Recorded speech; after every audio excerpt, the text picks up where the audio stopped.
First, we have to import systems, then make the Python can do the test program. And this is a test function for testing. And now this function as the question.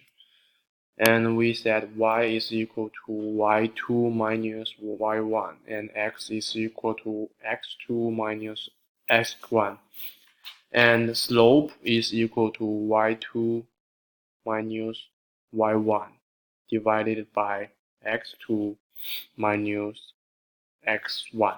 So that's y divided by x. Then we will return s.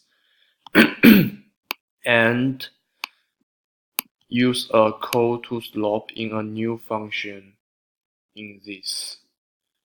And return the y-intercept. So we set x1 is equal to 0 and x2 is equal to 0. And now we run it. Yeah, that works.